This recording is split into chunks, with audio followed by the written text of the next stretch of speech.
예, 함께 기도하시겠습니다.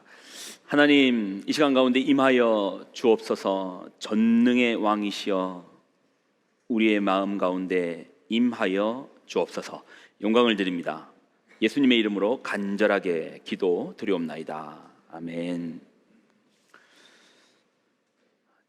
Nothing is impossible이네요. 우리 지호가 춤을 다 추네요. 야, 지호 춤추기 쉽지 않은데, 누군 잘 모르시죠? 우리 손 집사님 지호 춤추는 걸 다 보셨네요. 참 귀한 날입니다. 선교를 통해서 기적이 이미 임했네요. 분명히 발라원 가운데서 이들을 통해서 하나님의 큰 역사가 임할 겁니다. 여러분, 우리 양옆에 귀한 지체들 바라보시면서 한번 축복할까요? 예, 축복합니다. 사랑합니다. 복된 주일입니다. 예, 인사 나누겠습니다. 예. 4년 거의 4년 만입니다. 저희가 4년 만에 오프라인 새벽 기도를 합니다. 지금까지 온라인으로 계속 새벽 기도를 해왔는데 4년 만에 교회가 특별한 마음을 받아 하나님 앞에 특별 새벽 기도로 6일밖에 되지 않네요. 6일밖에 되지 않는 특별 새벽 기도를 합니다. 가정마다 저마다의 문제 왜 없겠습니까? 하나님 만나면 된다니까요. 왜 어려움 없겠습니까? 하나님 만나면 풀린다니까요. 왜 인생에 대해서 고민 없겠습니까? 하나님 만나면 풀린다니까요. 사람이 옆에서 조금만 거들어줘도 안 되던 일도 풀리는데 하나님께서 함께하여 주시면은, 하나님께서 눈빛 한번 주시면 없던 것도 생기지 않겠습니까? 그러니 이번 특별 새벽기도 여러분 한번 믿음을 가지시고 5시입니다. 그 아침 일찍에 어떻게 나와요? 근데 한번 와 보십시오. 분명히 다름이 있을 겁니다. 이번 6일간 진행되는 특별 새벽기도에 여러분 믿음으로 초대합니다. 자, 오늘 본문을 좀 나누겠습니다. 여러분 운동하고 계십니까? 운동 좀 하십니까? 여기는 골프 많이 치죠. 저는 아직 골프는 못 치는데요. 저도 운동은 합니다. 저는 이제 달리기 하는데 많이는 못 뛰고 또 그 10km를 목표로 지금 일단 뛰고 있습니다. 10km를 목표로 뛰고 있는데 지금 한 8km까지는 이제 뛰어지더라고요. 1km에 한 6분 10초에서 20초 정도를 맞춰서 한 50분 정도 뛰면 한 8km 정도 뛰어지더라고요. 근데 뛸 때마다 느끼는 거지만 죽을 것 같습니다. 저 죽을 것 같아요. 처음에는 1km만 뛰어도 심장이 튀어나오려고 하더라고요. 심장이 튀어나오려고 하고 하늘이 노랗게 되고, 근데 그때 몰랐던 게 그 리듬이 있더만요. 수영만 리듬이 있는지, 수영은 이제 리듬을 타야 되거든요. 수영을 리듬 없이 그냥 힘으로 하면 50m도 못 가가지고 그 다음 번은 못 갑니다. 근데 이제 수영도 리듬을 이렇게 타듯이 달리기도 리듬을 타더라고요. 리듬을 타니까 되더라고요. 저희 교우 중에 마라톤 동호회 회장님 계시는데 제가 주제 넘게 그냥 얘기해서 일단 죄송하고요. 리듬을 타니까 일단 힘이 그렇게 들지 않더라고요. 그리고 힘을 쓰지 않으니까 숨쉬기가 불규칙하지 않고 자연스럽게 숨을 쉬니까 심장 박동도 일정하게 심박수도 유지되고, 그래서 한 50분 정도를 뛰는데 그래도 한 35분 넘어서 마지막 한 15분은 진짜 죽을 것 같아요. 너무 힘들어요. 그런데 여러분, 마라톤 있지 않습니까? 마라톤 42.195km. 그 무슨 재미로 뜁니까? 마라톤 42.195km.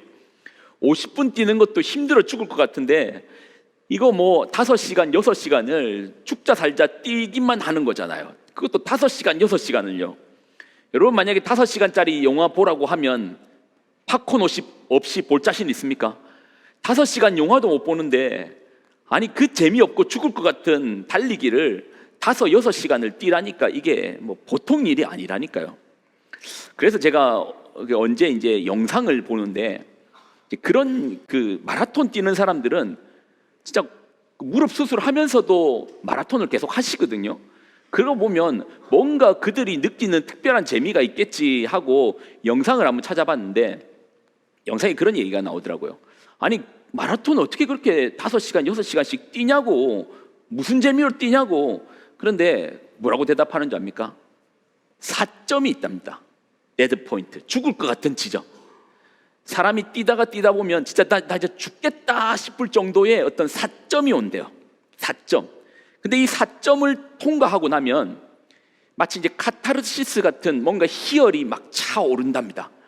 뭐 남성분들 중에 이제 헬스, 그 무거운 걸 들었다 놨다 하잖아요. 보면 무슨 재미로 할까 싶은데 이 헬스도 하다 보면 사점, 죽을 것 같은 이 마지막 하나를 들지 못해 달랑달랑 하면서 들어 올릴 때, 그럴 때 뭔가 팡 터져 나오는 그 즐거움, 사점, 이걸 경험하고 나면, 이 즐거움을 경험하고 나면 그 다음에 이 마라톤에서 끊지를 못한대요.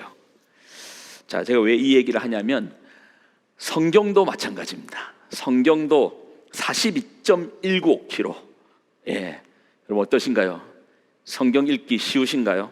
자, 말씀 한번 볼까요? 시편 119편 103절입니다. 같이 한번 읽을까요? 자, 시작. 내 입의 꿀보다 더 다나이다. 어떠신가요? 이 말씀이 어떠신가요? 제가 여러분 속마음 한번 네 글자로 맞춰볼까요? 구라치네. 아닌가요? 여러분 성경 읽기 재밌으십니까? 온 교회가 성경 읽기 하고 있는데 이게 막 마라톤 같아요.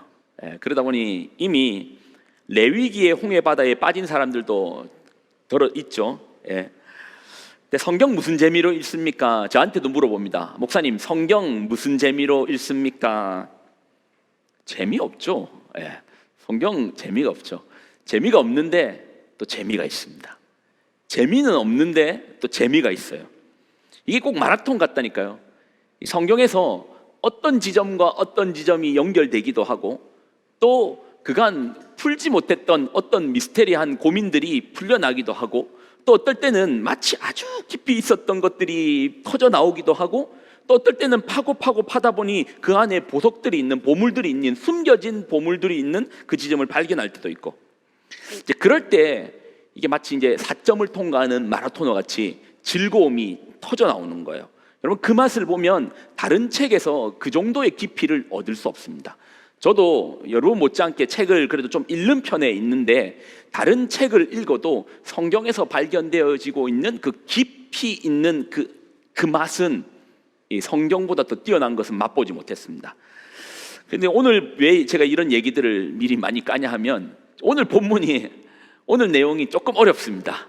4점이 있어요. 오늘 내용이 조금 어려운데, 이게 빌드업을 잘하면서 타고 올라서 정리가 되면 중간에 팡 터지는 뭔가 하나 있습니다. 한번 그 맛을 보라는 겁니다. 그 맛을 보기 위해서 여러분 한번 잘 따라와 봐요. 중간에 한번 집중하시면서 한번 잘 따라와 봐요. 최대한 쉽게 한번 나가겠습니다. 자, 마가복음 14장 1절로 2절 다시 한번 읽습니다. 자, 시작.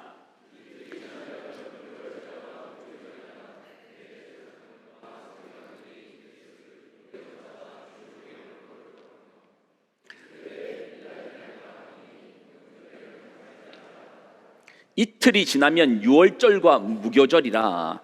여기 보면 이제 명절에는 지금 무슨 내용이냐면, 명절에는 밀란이 날까 하여 원래는 예수님을 죽이려는 계획을 짜고 있는데, 여러 날 중에 디데이가 있지 않겠습니까? 이 작전을 하는 디데이가 있을 것인데, 예수님을 대제사장이 죽이려고 하는데 디데이는 명절은 하지 말자. 왜? 밀란이 날 수 있으니까. 근데 무슨 명절? 유월절 명절에는 하지 말자라는 거예요. 이스라엘에는 3대 명절이 있습니다. 우리네 추석과 설같이 그런 명절이 있습니다. 유월절, 오순절, 장막절, 초막절 같은 절기가 있는데, 크게는 3개의 절기고 이것에 4개가 더 붙어서 7개의 절기가 있는데, 그 중에 유월절에는 사람들이 가장 많이 모이기 때문에 이 명절에는 밀란이 날 수 있다. 예수님을 너무나 죽이고 싶은데 밀란이 날 수 있으니까 이 명절에는 하지 말자라는 것이 대제사장의 첫 번째 계획이었습니다. 당시 이제 여기서 이제 밀란에 대한 얘기가 나오는데, 이것도 좀 짚고 넘어가면, 당시 로마의 총독이 누굴까요? 총독 여러분 다 아십니다. 사도신경 때마다 방금 외웠잖아요. 누구죠? 본디오 빌라도예요. 빌라도 시절에 밀란이 여러 번 일어났습니다. 그래서 빌라도가 로마의 본국 본국 로마의 황제에게 불려간 거예요. 불려가가지고 엄청 혼나고 왔어요. 갔다가다가는 경질되고 잘릴 뻔한 거예요. 그래서 다시 한 번만 더, 야, 너 그 조그마한 유대 땅 하나 제대로 다스리지 못해가지고 막 난이 나는 게 우리까지 소식 들려서 되겠냐라고 황제가 혼을 낸 거예요. 그러니 빌라도 입장에서는 밀란을 엄청나게 신경을 쓸 수밖에 없습니다.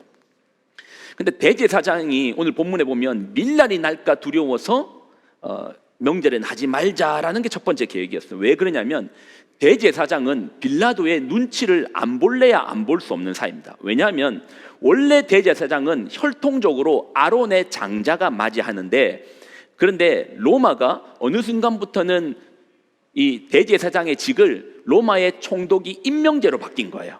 임명을 시킬 수도 있고 자기 마음에 들지 않으면 자를 수도 있는 겁니다.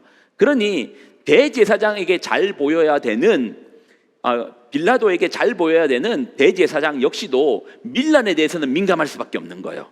총독이 싫어하는 밀란에 대해서 민감할 수밖에 없으니까 절대 아무리 예수님이 밉고 싫고 죽이고 싶어도 밀란이 날 수 있는 명절 유월절에는 하지 말자가 오늘 본문의 내용이었습니다.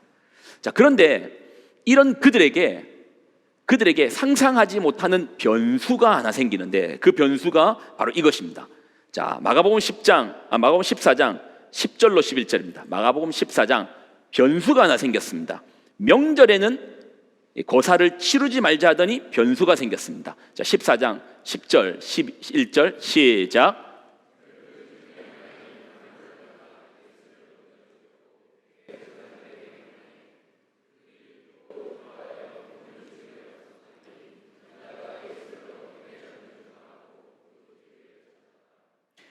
빌라도의 눈치를 봐야 되는 대제사장의 입장에서 혹시나 사람들이 많이 모였다가 갑자기 그들이 밀란이 날까 두려워 명절에는 디데이를 정하지 말자랬던 대제사장 무리에게 뜻밖의 사람이 찾아온 겁니다. 누구요? 예수님의 제자 12명 중에 한 명인 가룟 유다가 예수님을 팔겠다 하고 찾아온 거예요. 얼마예요? 은30. 여러분, 은30은요 당시에 노예를 매매할 때 드는 비용이었습니다. 노예값으로 예수님을 팔겠다라고 하고 찾아온 거예요. 생각도 못했던 일이 대제사장에게 일어난 겁니다. 그래가지고 가룟 유다의 배신으로 날짜가 디데이가 바뀌었습니다. 그 날짜가 뭐죠? 유월절로 바뀐 겁니다. 그래서 그들은 유월절에 예수님을 십자가에 매답니다. 근데 이 속에는요, 이 날짜가 바뀜 속에는 대제사장도 백성의 장로도 가룟 유다도 그 누구도 알지 못하는 놀라운 비밀이 하나 있어요. 저희는 이 비밀을 이제부터 좀 찾아보려고 합니다.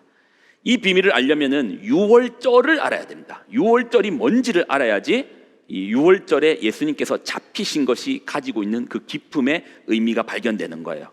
유월절을 봐야 되는데 빌드업을 잘하면서 딱 쫓아오십시오.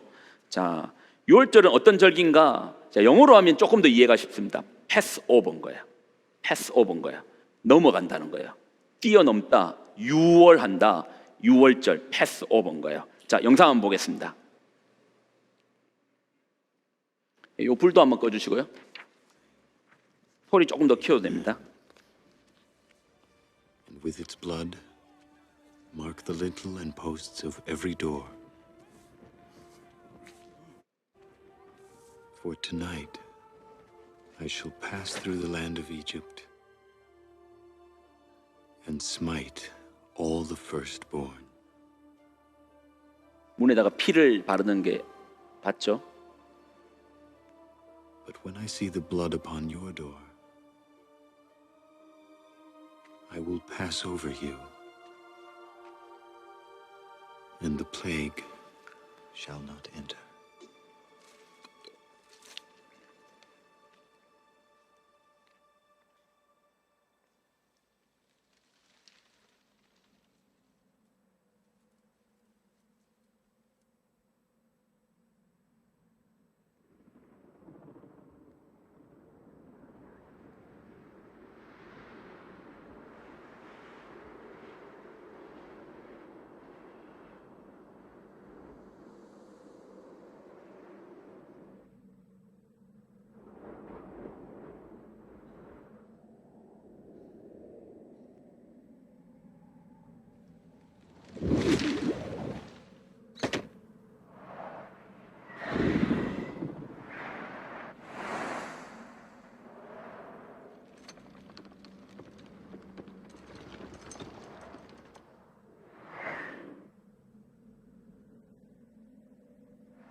자, 여기까지만 보겠습니다. 유래가 언제부터 유월절이 시작했을까요? 출애굽기에 보면 유월절 나오죠. 10번째, 그러니까 10가지 재앙으로 하나님께서 이스라엘 백성들을 애굽에서 데리고 나옵니다. 이걸 출애굽이라고 하는데 10번 재앙 중에서 10번째 재앙이 장자의 죽음입니다. 장자의 죽음. 이 장자의 죽음은요, 다른 이 10가지 중에서 장자의 죽음, 마지막 장자의 죽음은 다른 9가지랑은 다릅니다. 다른 의미를 가지고 있습니다. 앞에 9가지는요, 하나님의 무서운 재앙에 가깝다면은 10번째는 재앙이 아닙니다. 자, 이게 중요합니다. 자, 10가지의 재앙이 내리는데 9가지는 재앙에 가깝다면 마지막 10번째의 장자의 죽음은 재앙이 아닙니다. 그럼 뭔데요? 심판의 모형입니다. 제가 왜 모형이라는 단어를 쓰냐면 아직까지 역사상의 심판은, 하나님의 심판은 한 번도 일어난 적은 없습니다. 심판 비스무리한 모형만 일어났을 뿐이지 심판은 이러할 것이다 라는 그림자만 보여주는 것이 일어났지 아직까지 심판은 역사상에 한 번도 일어난 적이 없습니다. 그런데 심판의 모형, 심판의 그림자로 10번째 재앙, 장자의 죽음을 맞이하게 되는 것입니다. 이게 왜 심판의 모형이라면, 제가 여러 번 여러분에게 말씀드렸습니다. 심판이 뭐라고 했죠? 심판이 뭐라고 했죠? 그렇죠. 심판은 죽는 사건이 아닙니다. 누군가가 죽었다더라가 사건이 아니고 심판은요, 다 죽는 사건입니다. 그래서 역사상의 심판이 아직 일어나지 않았다라는 겁니다. 심판은요, 다 죽는 사건입니다. 죽는 사건이라고 말하면 안 됩니다. 심판으로 말미암아 누가 죽었대가 아닙니다. 심판이 임하면 모든 사람은 다 죽게 됩니다. 죄에 있는 모양을 가지고 있는 사람은 다 죽게 되는 거예요. 그래서 심판은요, 죽는 사건이 아니라 다 죽는 사건입니다. 하나님의 심판이 임하면 죄의 모양을 가진 모든 사람은 다 죽게 됩니다. 여러분, 물에다가요, 바위덩어리 한번 던져봐요. 가라앉습니다. 모래알 던지면 가라앉습니까? 안 가라앉습니까? 모래알도 가라앉아요. 죄에 있는 모양을 가지고 있는 사람은 그 심판에서 그 누구도 자유롭지 못합니다. 그럼 또 한번 물어보겠습니다. 이 심판이, 장자의 죽음에 심판의 모형이 임했을 때, 그러면 이 심판이 이집트에만 임했을까요? 이집트에만 임했을까요? 아니요.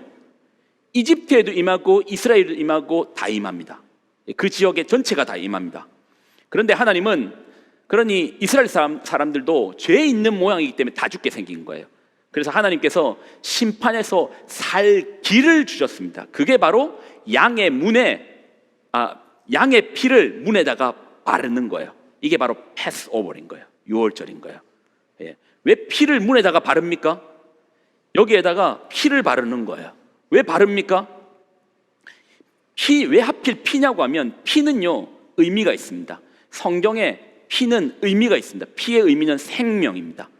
피가 발렸다는 말은 누군가가 죽임을 당했다, 누군가가 생명을 잃었다는 거예요. 그러니 지금 이 집 안에 있는 사람 중에 누군가는 이미 그 심판을 받았다라는 의미인 겁니다. 그래서 그 피를 보면 넘어가 주는 겁니다. 그래서 6월절인 겁니다. 자, 말씀하여서 확인하겠습니다. 출애굽기 12장 13절입니다. 자, 같이 읽습니다. 시작.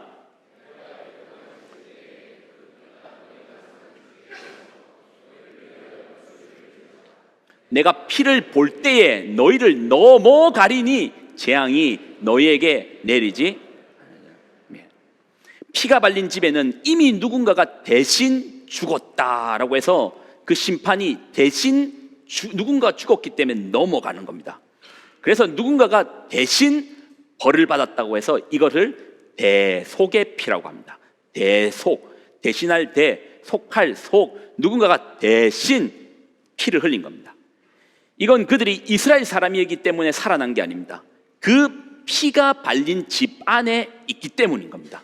공정하신 하나님께서 이미 누군가가 죄값을 치렀기 때문에 이미 값을 치른 집에는 더 이상 두 번째 값을 물으지 않기 때문에 넘어가 주시는 겁니다. 그러니까 6월절의 진짜 의미는 심판이 임할 때 대속의 은혜로 넘어가 주는 겁니다. 이거는 곧 구원입니다. 성도의 구원도 마찬가지인 것이죠. 자, 그러면 그 피는 어디서 난 겁니까? 이 피는 어디서 난 겁니까? 자, 본문에서 볼까요? 자, 12장 5절입니다. 자, 12장 여기서부터 잘 쫓아오셔야 돼요. 자, 12장 5절입니다. 시작.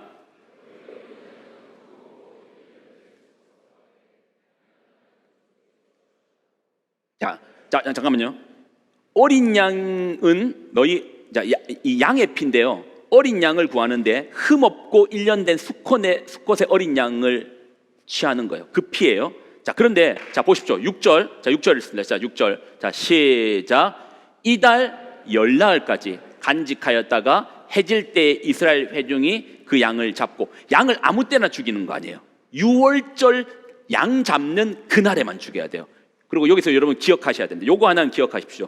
6월절이 언제냐면 우리 달력하고 이스라엘 달력하고 다릅니다. 이스라엘 원래 달력은 365일이 아니고 360일입니다. 그래서 지금 우리랑은 좀 차이가 있습니다. 6월절에 여기 보면 이 달을 첫 달로 해라고 합니다. 그 달이 니산월입니다. 근데 뭐 니산월 말 복잡하니까 기억할 거 없이 6월절은 1월 며칠? 14일인 거예요. 6월절은 며칠이라고요? 1월 14일인 거예요. 예. 우리 달력 1월 14일 아닙니다. 그리고 지금쯤이 이제 이게 1월 14일인 거예요. 자, 그리고 7절 안 읽었죠? 자, 6월절은 1월 14일까지는 기억하시고, 자, 7절 넘어가겠습니다. 자, 7절 넘어갑니다. 시작. 그 피를 양을 먹을 집, 좌우, 문설주, 임방에 발라라 합니다. 어린 양의 피를 바르는 거예요. 그런데 중요한 것은 그 양을 아무 때나 죽이는 게 아니고 1월 14일 6월절에 양을 잡는 겁니다. 예. 자, 그런데 6월절에 양을 죽일 때, 양을 잡을 때 하나님께서 특별한 명령을 또 하나 낸 게 있어요. 자, 그 명령이 뭔지 한번 보겠습니다. 자, 출애굽기 12장 3절입니다. 자, 3절 읽습니다. 시작. 이달 열흘에 너희 각자가 어린 양을 잡을지니 각 가족대로 그 식구를 위하여 어린 양을 취하되. 자, 이거 보십시오. 이달이 1월이랬죠. 1월 며칠요? 1월 14일은 6월절이고 여기 나와 있는 건 며칠? 1월 10일. 1월 10일. 예. 양이 약물에 있을 거잖아요. 약물에 있는 양을 잡아와 가지고 6월절에 죽여서 그 피를 바릅니다. 근데 틀렸습니다. 양을 약물에서 잡아 가지고 양을 죽여서 피를 바르는 거 아닙니다. 양을 약물에서 잡습니다. 언제요? 1월 10일 날 잡습니다. 1월 10일 날 약물에서 양을 한 마리를 선택을 해요.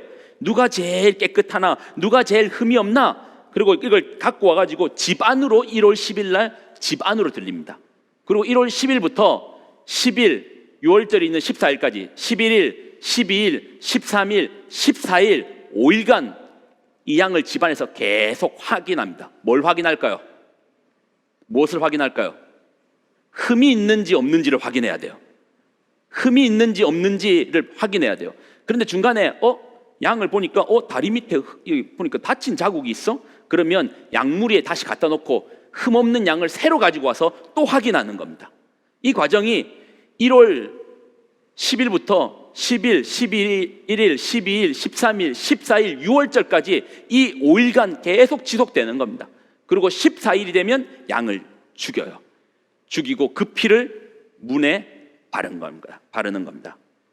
자, 하나님의 심판이 임할 때 그 집에 있는 사람을 보는 게 아니고 그 흠 없는 어린 양의 피를 보고 넘어가 주시는 겁니다. 자, 이제 거의 다 왔어요. 거의 다 왔습니다. 이제 남은 것은 확인입니다. 이 확인을 하셔야 돼요. 여러분, 예수님께서 언제 십자가 지셨는지 아십니까? 그리고 예수님께서 언제 십자가 지시기 위해서 마지막으로 예루살렘에 입성하셨는 줄 아십니까? 예루살렘에 입성. 자, 확인해 보겠습니다. 요한복음 12장 1절입니다. 요한복음 12장 1절. 6월절이 며칠이라고 했죠? 1월 14일 했죠? 자, 읽겠습니다. 자, 시작.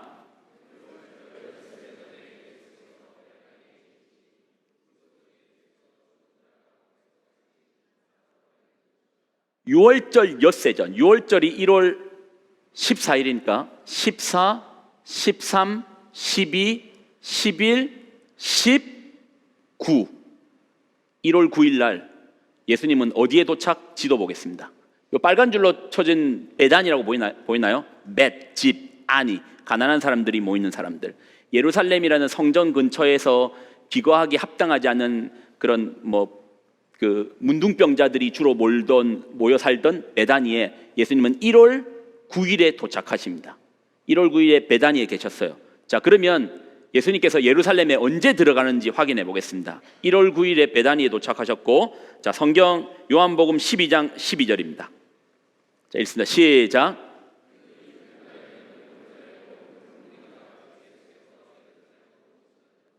그 다음 날, 1월 9일에서 그 다음 날이 며칠이죠? 1월 10일에 예루살렘으로 들어가는 거예요. 예. 제가 양을 집 안으로 드리는 날이 며칠이라고 했습니까? 1월 10일이라고 했잖아요. 예수님께서 1월 10일에 오늘이 며칠인 줄 압니까? 예수님께서 금요일 날 십자가 지시거든요. 그러니까 오늘은 1월 9일인 거예요. 베다니에 도착했던 1월 9일이 오늘이고, 우리가 종려나무 흔드는 종려일은 정확하게 말하면 내일 월요일이에요. 예. 그러니까 1월 10일에 예수님께서 예루살렘에 들어가십니다. 예수님께서 예루살렘 들어가실 때 나귀를 타고 성전으로 들어가시니 종려나무 가지를 흔들며 호산나 외칩니다. 예. 자, 그리고 물어보겠습니다. 1월 10일부터 예수님께서 죽으시는 14일까지 10일, 11일, 12일, 13일, 14일 이 5일간 예루살렘 안에서는 어떤 일이 일어난 줄 압니까? 예, 예수님은 그 이 5일 동안 괴로우셨습니다. 뭐 때문에요? 시험을 받으셨거든요. 이 5일 동안 시험을 받았습니다. 몇 구절만 확인해 볼게요. 자, 마태복음 21장 23절. 마태복음 21장 23절. 자, 시작. 예수께서 성전에 들어가 가르치실 때 대제사장들과 백성의 장로들이 나와 이르되 내가 무슨 권위로 이런 일을 하느냐. 대제사장, 백성의 장로들이 예수님을 시험합니다. 자, 두 번째 마태복음 22장 23절. 자, 시작. 부활이 없다는 사두개인들이 그날 예수께 물어 이르되 사두개인들도 예수님을 시험합니다. 그 다음부터는 제가 읽을게요. 마태복음 22장 34절로 35절에 바리새인들, 그 다음 율법사들, 백성의 장로들. 그러니 이 5일 동안 바리새인, 장로, 사두개인, 서기관, 제사장, 헤롯, 최종적으로는 본디오 빌라도까지 예수님을 시험합니다. 시험하고 시험해요. 그들의 결론이 뭐죠? 죄를 찾을 수가 없는 거예요. 한마디로 뭐죠? 흠을 찾을 수가 없는 거예요. 흠을 찾을 수 없으니 결국 거짓으로 증인을 동원해서 예수님의 십자가형을 빌라도가 선언합니다. 그리고 그 선고일이 언제인 줄 압니까? 자, 누가복음 22장 7절입니다. 누가복음 22장 7절 시작. 6월절 1월 14일 양 잡는 무교절 이날에 누가복음 뒤에 부분은 어떤 내용이냐면 예수님께서 다락방에서 제자들을 모읍니다. 그리고 성만찬을 하시고 발을 닦아주시고, 그리고 겟세마네로 가시고 겟세마네에서 기도하는 중에 가룟 유다가 대제사장의 군인들을 데리고 옵니다. 그리고 예수님을 잡아갑니다. 그리고 예수님은 대제사장의 뜰로 갑니다. 그리고 거기서 빌라도의 법정으로 갑니다. 그 시간이 아침 6시 정도. 그리고 오전 9시, 6월절 오전 9시에 십자가에 매달리십니다. 바로 6월절에 죽임을 당하신 거예요. 양 잡는 그날이에요. 세례 요한이 예수님을 처음 보았을 때 외쳤던 말이 있습니다. 자, 요한복음 1장 29절 읽습니다. 시작. 이튿날 요한이 예수께서 자기에게 나아오심을 보고 이르되 세상 죄를 지고 가는 하나님의 어린 양이로다. 여러분, 제가 얘기하는 말이 무슨 말인지 알겠습니까? 예. 심판에서 피하는 유일한 길은 누군가가 대신 피를 흘려주는 대속의 피, 어린 양의 피, 그리고 그 피를 볼 때 하나님의 공정하신 심판이 넘어가 주신다고 했습니다. 동일하게 우리도 마찬가지입니다. 저희는 지금 예수님의 십자가를 6일 앞에 두고 있는 시점에 저희는 지금 서 있습니다. 6일 뒤에 죄 없는 한 분이 우리를 대신하여 나를 대신하여 피를 흘립니다. 그리고 그 피를 믿는 자, 그 피의 적신자, 그 피를 통하여 구원, 구속, 대속 받은 자는 구원을 얻는다가 성경의 진리인 것입니다. 여러분 어떠신가요? 여러분 그 예수님이 날 위해 십자가에서 피 흘려주신 예수님을 믿으십니까? 이건 여러분의 믿음으로 고백하셔야죠. 제가 다시 한번 물어보겠습니다. 여러분은 예수님께서 나의 죄를 위하여 십자가에서 피 흘려 주심을 믿으십니까? 그 피로 말미암아 내가 구원을 받을 수 있다는 확신이 있으십니까? 그렇다면 우리는 이 찬양으로 이제 마무리하면 됩니다.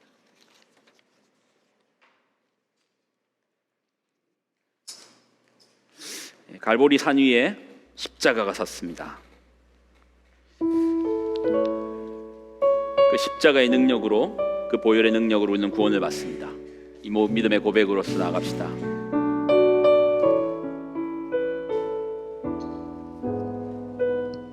갈보리 산 위에,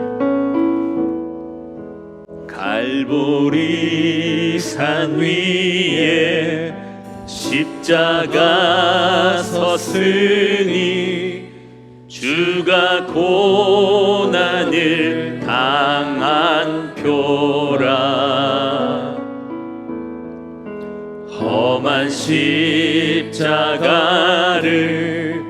내가 사랑함을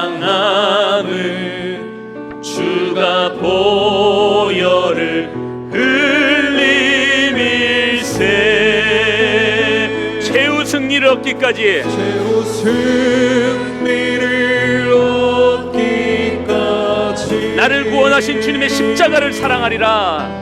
주의 십자가 사랑. 언젠가 하나님께서 우리에게 주신 그 빛난 면류관을 받기까지, 빛난 면류관 받기까지 험한 십자가 붙들겠네.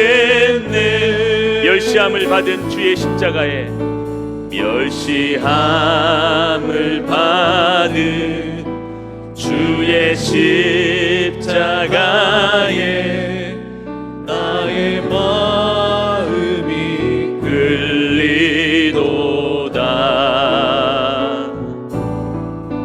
귀한 어린 양이 영광 다 버리고 험한 십자가 지셨도다.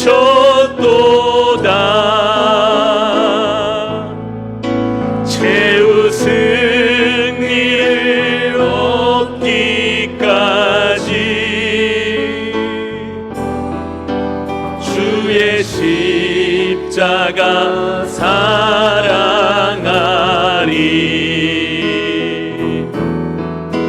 빛난 면류관 받기까지 험한 십자가 붙들겠네. 험한 십자가에 주가 흘린 피를, 험한 십자가에 주가 흘린 피를 믿는 마음으로 바라보니, 이 고백이 중요합니다. 나를 용서하고 내 죄 사하시려, 나를 용서하고 내 죄 사하시려 주가 흘리신 보혈이네. 흘리신 보혈일세. 예수의 피 안에 승리가 있습니다. 최후 승리를 얻기까지 주의 십자가 사랑하리. 빛난 면류관 받기까지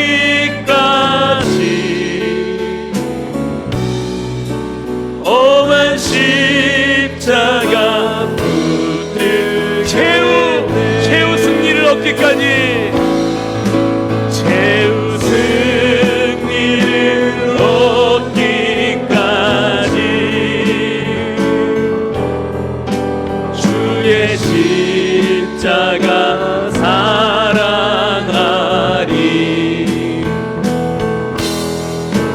빛난 면류관 받기까지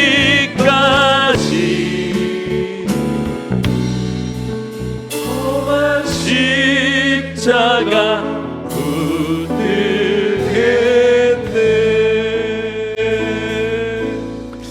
어떠세요?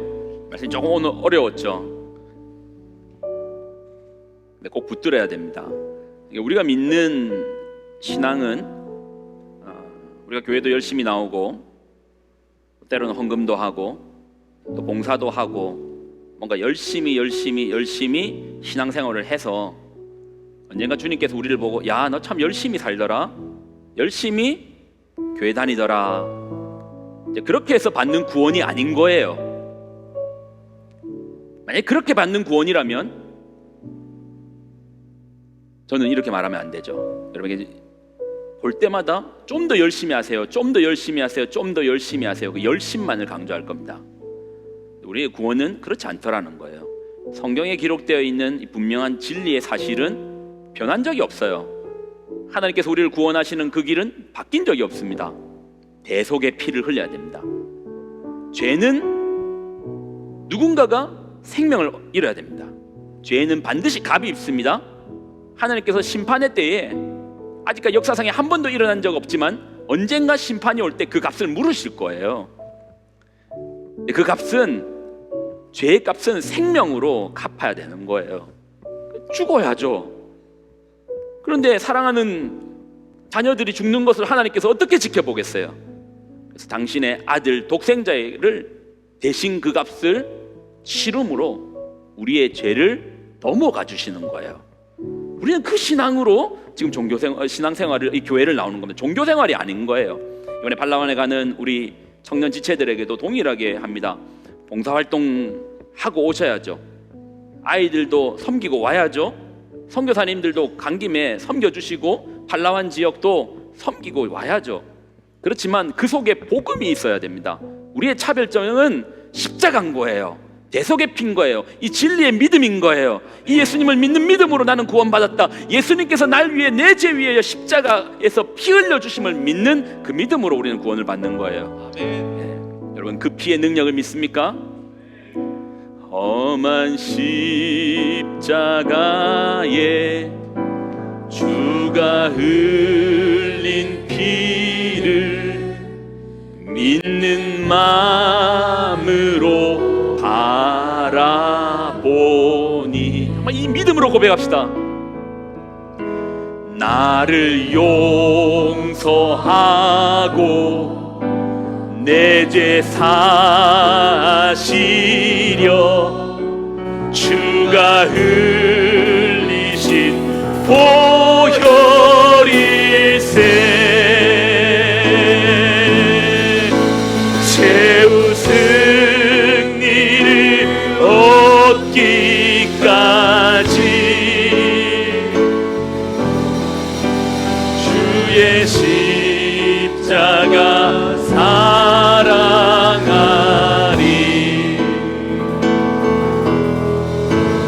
빛난 멸류관 받기까지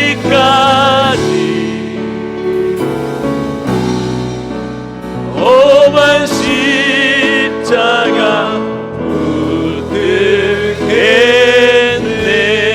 붙들겠네. 하나님 감사를 드립니다. 우리에게 주신 말씀이 조금 어렵게 다가올 수도 있고 또 이해가 되지 않을 수도 있지만 성령 안에서 말씀이 풀려지게 하여 주옵소서. 그리고 이 말씀을 알아내려고 그 말씀 속에서 하나님 분명히 진리의 보물들을 숨겨두셨는데 우리의 게으름으로 또 우리의 무관심으로 하나님 그 놀라운 계획을 모른 채 넘어가지 않도록 하나님 우리가 진리 앞에 우리가 더욱더 열심을 내게 하여 주옵소서. 하나님, 그래야 우리 성도들이 말씀에 기초되어 있는 그 신앙, 믿음, 또 구원, 오직 예수님의 그 십자가가 우리의 구원의 열쇠임을 믿게 하여 주옵소서. 바라보게 하여 주옵소서. 이 믿음을 떠나서 이제 믿음 위에 하나님 이제는 십자가의 원리로 살아내기까지 하여 주옵소서. 특별히 이번에 팔라완으로 가는 우리 귀한 청년들이 있습니다. 그들의 모습 속에서 십자가의 희생 또 십자가의 사랑이 드러나는 여정이 되도록 주님 이들을 붙잡아 주옵소서. 이제는 우리 주 예수 그리스도의 은혜와 하나님의 무한 극진하신 사랑하심과 성령님의 교통 동행 충만하심의 역사하심이 나를 위하여 대속의 피를 흘려주신 그 십자가에서 피 흘려주신 예수님을 믿노라. 그 피를 믿노라. 그 피에 적시어 내 죄 사함을 믿노라. 그런 믿음이 있는 우리 귀한 성도들의 삶과 가정과 자녀들의 머리 위에 이제로부터 영원히 항상 함께하여 주시기를 간절하게 축원드리옵나이다. 아멘.